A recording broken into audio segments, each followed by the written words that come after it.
Thanks for being here on time. And we've already begun a discussion on enterprise resource planning. And we've really said that these are some of the major points. The ERP is really a combination of systems. Usually there is a system that looks after manufacturing. There's a system that looks after what clients are doing, and that may describe what they've bought, what their information is, maybe some demographic information about them to help us to frame who bought our car, what describes the customer for us. There may be a supply chain and another integrated materials system, so we understand the cost of things, so that we understand the dynamics of building and costing things. Right now, the U.S. auto manufacturing industry is in a very unique conundrum because they have two very critical supplies that are very hard to come by. One is microchips, and the other is magnesium, both of which are majority controlled by our nemesis, i.e., China, and they are really preventing cars from being built here because they're restricting the flow of chips. They're retaining chips for their own vehicle market, and then they are in control of much of the magnesium. So I imagine that the U.S. automakers are at a point where they understand they no longer can make their cars in America, which is a very interesting moment. And so if Ford wants to go ahead and estimate the cost of their steel magnesium, then they have to do so utilizing a supply chain management system. And so that supply chain management system becomes a part of the ERP, and it feeds data into the ERP. Now, the purpose of an ERP, and I have this little reference here, is that ERP is there to solve the knowledge problem, assisting mid-level and high-tier executives, where you ask the question, what will it take for us to produce a car? What are the many dynamics that go into constructing a car? And firstly, we're going to ask the question, well, who should we make it for, and what does that person need? And then what will it take for us to come to a solution? So the design, the manufacturing, the supply chain, the customer demographic, our own financial position, i.e. cash on hand, is brought to bear. And all of those multifaceted, multi-vector deep data questions are answered. So the ERP is pulling together everything that an executive needs to know in order to be a producer, to be successful. So I think a lot of U.S. auto manufacturers are saying, well, we're producing a record number of vehicles, but the vehicles are not finished because they are lacking critical microchips. So there's no way to grow the U.S. auto industry under the current circumstances. The offshoring of chips to communist China is a disaster at this point.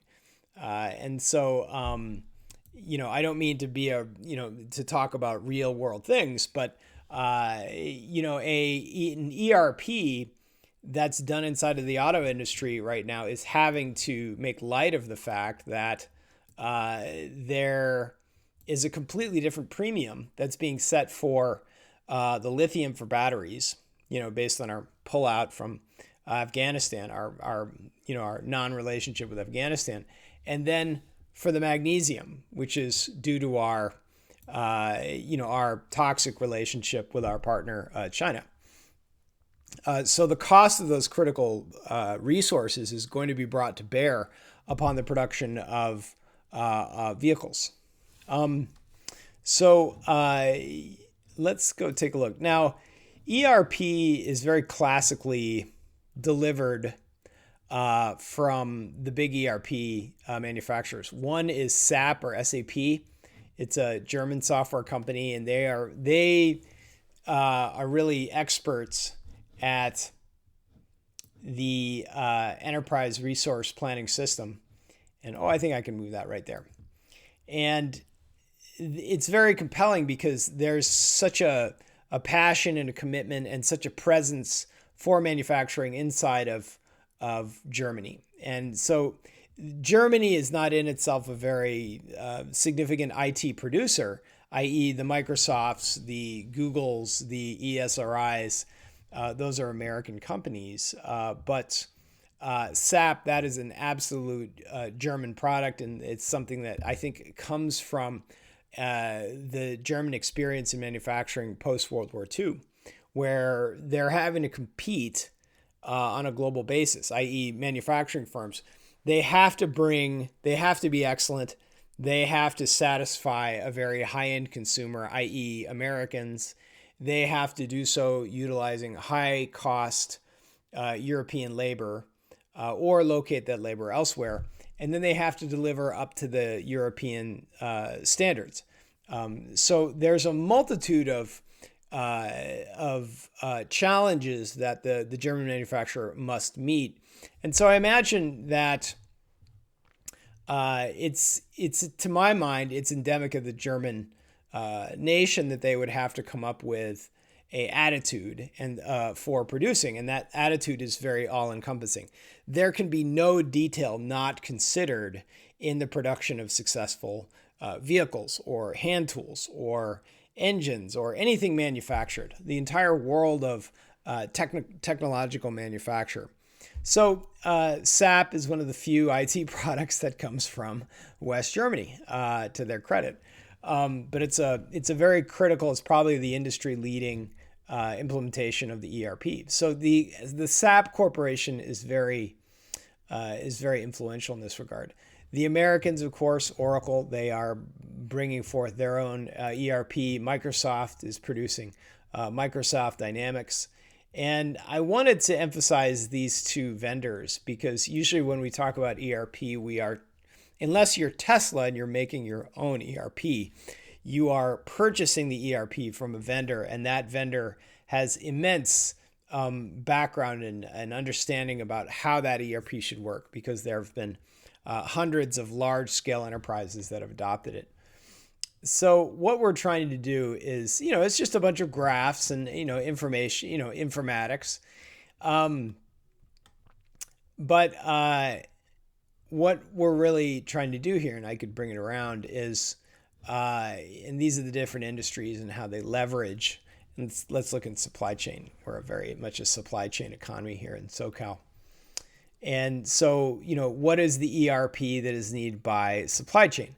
Early and efficient visibility into stock transport orders for reliable planning and scheduling of goods in transit. That's something that they must do. That's unique to them. Live inventory management that enables unlimited simultaneous material movements and true transparency on inventory and material flows.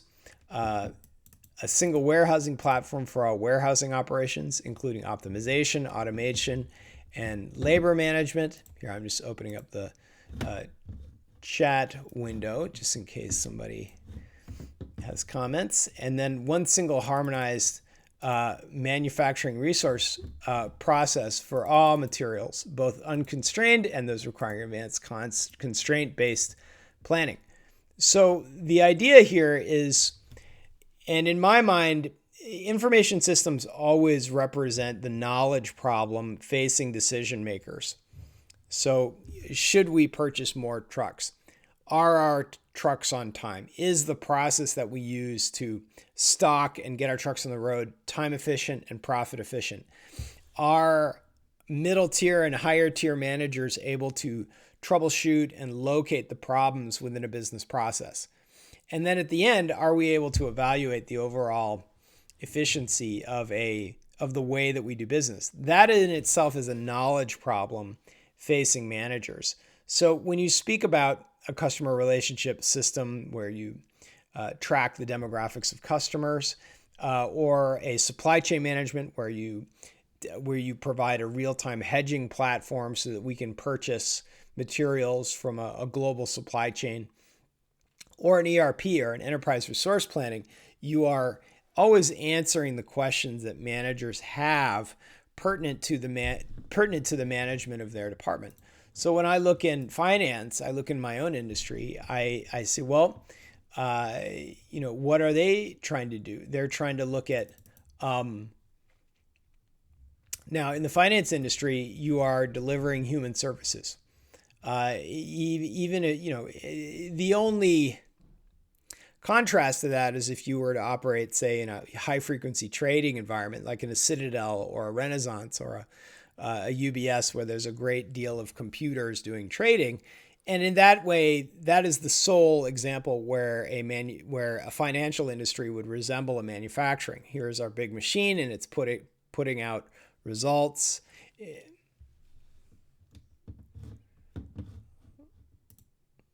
Okay, make sure you're muted. And that would be the only opportunity. Only in a high frequency trade environment would a financial industry have any semblance to a manufacturing industry where there is a factory or a plant that is generating resources. I know in my own trading, I have a cloud where there's a multitude of computers that are ingesting data and they are putting out results, and then I have to collect the data from those decisions and trace backward and ask the question whether those were done properly, and then I need to tune my operations correspondingly once I have that end data. An ERP has to have data from several sides of the company. So here you have an example of a bank or a lending operation or an investment bank that is looking at financial, revenue, accounting, financial operations, automated finance, looking at trading and collecting basis points, feeding that into tax planning, treasury management, where you have cash on hand and how that is used, real estate and facilities, that's going into it. Enterprise risk and compliance, where you have people that are watching traders and lending agents on a real-time basis, and they are recording their risk management. Commodity management, that's meaningful for hedge funds, where you're looking at what we own currently and what is the mark-to-market value of those things and how well are those doing. That's a very important component of portfolio management. Even in the area of digital assets, i.e. Bitcoin, Ethereum, Cardano, Solana, Ripple, XLM, the DeFis, even in the area where you own crypto or Doge, if you own it, even the areas where hedge funds own crypto, those are considered by the government to be commodities. So once you buy something, you must know the market value of that thing. And certainly by the end of the year, your tax planning may potentially factor in your mark-to-market value of the things that you haven't sold yet. If you're acting within markets, and that's my point of reference.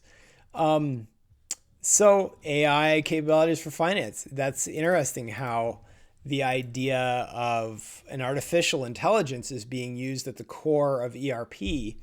Now, AI is the hardest thing that you can imagine, because in order for there to be good AI, the human beings actually need to know what they're looking for. That's hard. Maybe AI will tell us what we should be thinking about, but that's a reasonable use of AI, is for factors beyond our cognition to come under management. We want for AI to tell us things that we cannot be aware of. Intelligent invoice to pay outcomes. Well, that's interesting, especially if you're working in the legal field. Invoice to cash outcomes. Okay. Intelligent treasury management outcomes. Okay. Procure to invoice outcomes. Sure. I think what's happening is that the Harvard MBA crowd it's being drummed into their heads that AI is the future. And so when computer science industries use the words AI, it's operating as a buzzword right now. I think within a certain amount of time, though, those AI promises will be met, and at least we'll have some degree of advancement. It's been a long time coming. There's nothing new about the concept of AI inside of ERP. The idea of there being AI involved with inventory management. I remember it was 2003. I think I've told the story, and I was yapping on about the idea of AI and inventory management, and my Yale PhD computer science, professor, I said, Professor, imagine the possibility of an artificial intelligence operating inside of inventory. The same thing that's happening here, 18 years later. And my professor, who's a robotics, AI robotics teacher, looked back at me and said, good luck, man. Yeah, good luck. Like, when in the world is that supposed to happen? That's 18 years ago. So, the idea that we even have it now it's probably easier to question that than to accept it. We start looking at, some of the biggest organizations that are adopting this. Now, the reason why I bring up SAP is because if you were to interview with a Wells Fargo or a Nintendo or a Harley Davidson, just pick, a GoPro or NFL or, WWF, any interesting company for you guys, and you were to say, I would love to manage the ERP at Sony North America. I mean, you guys can pick whatever industry you want. If you want to work at Sony, you can, they will be open arms for you. If you cannot select the industry, you cannot work there. Does that make sense? So I am imploring you to select an industry that you care about. Even if it is surfboard manufacturing, that's the right answer. Even if it is manufacturing anime figurines, I've been told that is a $30 billion annual industry. You are a stud, and if you're a part of anime figurine manufacturing, you deserve a high five. You are somebody I'd want to know you. No, I don't need help, thanks. But what you need to be able to say is you need to go to the Nintendos or the surfboard or the GoPro or the Goldman Sachs and say, I really just want to work in your industry. I really want to be a part of things. Is there a way that I could manage the ERP, or I could be in the ERP team? And they'll be like, yes, we so need a Polytechnic person to help us to handle the IT side of our management. I know that was my first job out of college. I was working for a government contractor, and we would supply IT services to the ATF, FBI, and that was stimulating. It was stimulating to be, in downtown San Francisco, going back and forth between government agencies, and frankly, the job that I had as the expendable, the new recruit was to help them to construct an ERP. And it was about taking the financial databases and the production databases and the customer databases and merging them into some meaningful data set so that we could query across the tables and then answer operational questions. So I found myself sitting in the same room as the CEO. And I really got a lot out of that experience. It really convinced me. I was a liberal arts person in 1995 when I arrived in San Francisco. But I really realized that information systems kind of fit my personality. I really empathized with the CEO of my organization because of the questions that he had to answer on a daily basis. So I'll say this, the knowledge problem always provides the design for the information system. The information is nothing other than an attempt to solve the knowledge problem. And for CEOs and mid-tier managements, it's always about what is our awareness of our quality and what is our awareness of our profit-seeking behavior. Are we operating optimally, and where should we optimize? We need to begin with statistics that shine light on the caliber of our operations. Microsoft turned in wonderful. I put in a trade. I think I made 7% on my Microsoft trade from last week. It went better than I thought it would. I can dump my Microsoft now. And I had very nice results from the Microsoft quarterlies. And Microsoft is now sparring closely with Apple for the most valuable corporation on earth. Both of these corporations have doubled in value over the pandemic since last summer. And I think, a year ago, I think they were all crossing the $1 trillion threshold. Now they're both into the $2 trillion threshold. I think largely Microsoft is gaining because Apple is relinquishing.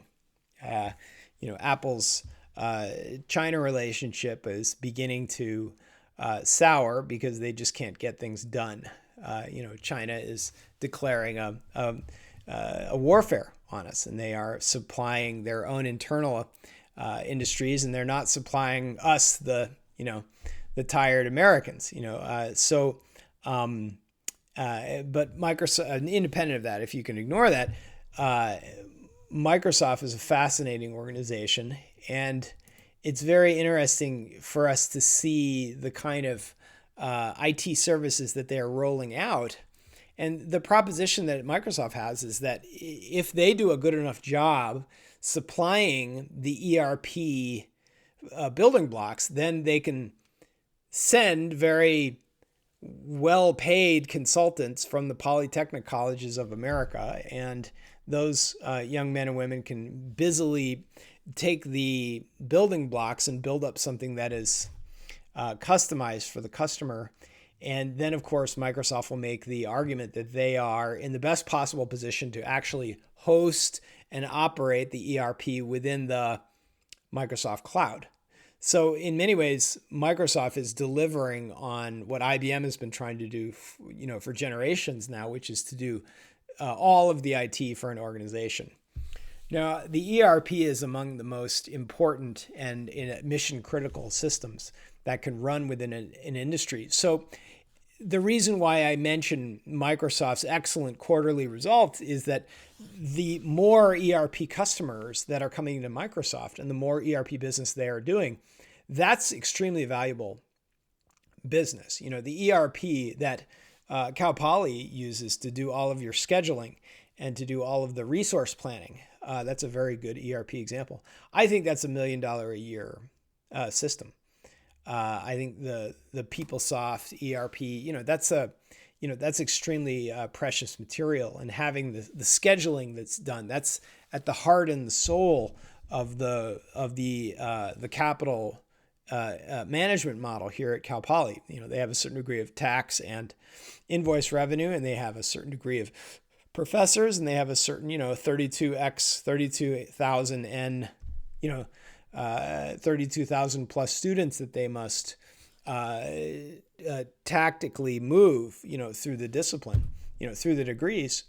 And so the cash management on behalf of, say, at Cal Poly, that has to be done well. It's in the public domain. Tax dollars must be managed well. The shareholder is the taxpayer. We can't have fraud and abuse. We can't have intransigence. We can't have poor management. So an ERP on behalf of a public agency it's essential. We could not imagine Cal Poly without a very prudent management of our classrooms, of the deployment of our professors, the correct population of schedules for every student. It's a fascinatingly Byzantine, intricate affair. But imagine the value of an ERP for, say, a Cal Poly, a big public entity. Well, the ERP is at the center of the business model. The successful scheduling of students is mission critical. Understanding the different financial demands of faculty. Some of them may be getting more expensive as they advance. You need to pay them more as they get along. Should we be putting them out to pasture? Should we be recruiting new people? What can we offer the new PhDs? What benefits? There has to be data adequate for the President Kohlis of the world to be able to make a decision and make proposals. Individuals like her make data-driven decisions, and so she would leverage an ERP in order to make a decision appropriately. Imagine the value of an ERP. Well, a Microsoft is going to post record quarterly income insofar as they're deploying ERPs for enterprises well, and they are paying premium for them, and they are recommending others. Their sales are positive. So I think the doubling of the Microsoft share price in the space of a year, I think it points very clearly to their ERP operation. So it also suggests to the Cal Poly student that the ERP is a very viable place for young, pliable talent. The ERP is a superb place for a young Polytechnic graduate, especially a graduate of this class. So I think and I'll close on this notion, I think that now that you guys have a familiarity with ERP, you should be fearless in choosing an industry. Surfboards, it's a great industry. Roller skates is a good industry. E-commerce is another industry. Cookies. I don't know if you can see this. This is a cookie manufacturer who does an excellent e-commerce business. I don't recommend it. It would be an underutilization of your talent. But let's say you were to take a mom and pop cookie business and make it into a super steroidal affair. That would be something right up your alley. The Samsungs of the world, the Microsofts of the world. I think you need to make the decision about the industries that are relevant to you, and you need to approach them. And I think the first thing you need to say inside of the meeting is you say, you know what, I just want to be in your industry. I just love the products that you make, and I just want to be a part of things. And if I don't get in here, maybe in a few years, I'll try to get in there. And I think if you say that you just need a job, they are obligated to turn you away. They should not talk to you if you just need a job. If someone came to me and said, Steven, I just need a job, please save me, I'd say, well, we need people, but we don't need people like that, because the people that I would need to hire are people who have a passion for my industry. They have the same life commitment as I do. And, doing good hedging. Me like good hedging. That's, that should be your, that's all you really need to say. You will be family with somebody if you have a passion for the things that they care about. So you need to be very clear. You are not valuable to the economy if you are just a job seeker. That's not valuable. Prepare for your labor to be offshored. The economy needs people who are committed to specific industries. Does that make sense? If your passion is golf, well, you should go down to Carlsbad and you should work for Callaway Golf Company. Those people have a passion for golf clubs. You'll find that your quality of life comes directly from your commitment to an industry. And your troubles in life will come from your need to be saved by some organization. No organization wants somebody who needs to be saved. Organizations are like children. They have to be cared for, and people with an adult-like attitude are going to be very, very successful. I think this is why moms who, when their children are finally going off to college, end up being very successful in locating employers and making the segue back. The most important attitude that you could have inside of a corporation is that of a parent, where you're going above and beyond all the time. You are sparing no personal cost. You are self-sacrificial. You are constantly working for the betterment of that industry. If you approach an industry with the attitude of a parent, they will cherish you. And so I sense that your children probably will have a lot of effect on your professionalism and probably will make you successful because they'll teach you about being a parent. But you're all very smart. If we assign you homework, you all will crush it. If I say to you, take the attitude of being a parent, how would you treat a child? Children are the ultimate learning experience. Actually, marriage is the ultimate learning experience, but children are a very close number two. Children are a very intuitive learning experience. And I would say, imagine being a parent. How would you care for a child? And imagine that your job or the industry where you operate is a child, and it very much depends upon your care. It depends upon your nurture. It depends upon your adult decision making. It depends upon your ethical decision making. If you can choose an industry, i.e., surfboard manufacturing or smartphone manufacturing or robotic vacuums, or fill in the blank, electric cars or United Nations, fill in the blank, It's up to you. No one can make the decision for you. As long as you can choose an industry and you have the attitude of, I'm going to work wherever I can within that industry right now. I'm going to work in the mailroom. I'm going to work in the distribution. I'm going to work in the truck driving. I'm going to work in the reception. I want to work there right now. Tomorrow, I'm going to start talking to those people. Well, eventually you will make it up the ranks. And I will promise you this. If you can be excited about the place where you're going to work, you're going to love life. You're going to be happy. You're going to be rich. You're going to be sought after. It's true. It's true. Do you think I work hard when I come here to Cal Poly? I never work when I come here. I'm just blabbing on about the stuff that I think is cool. And let me say this. Whenever I bring the stuff that I think is cool to Cal Poly, the students always reward me for it. The only advice I can give to myself is keep talking about the things that motivate you. And so I love teaching, and teaching loves me back. And I find that that's a nice marriage, and every time I tell my wife I'm going to quit, she says, no, just stick with it a little bit longer. But I think that your emotions, if you have a strong emotional connection to where you work, you're going to be successful.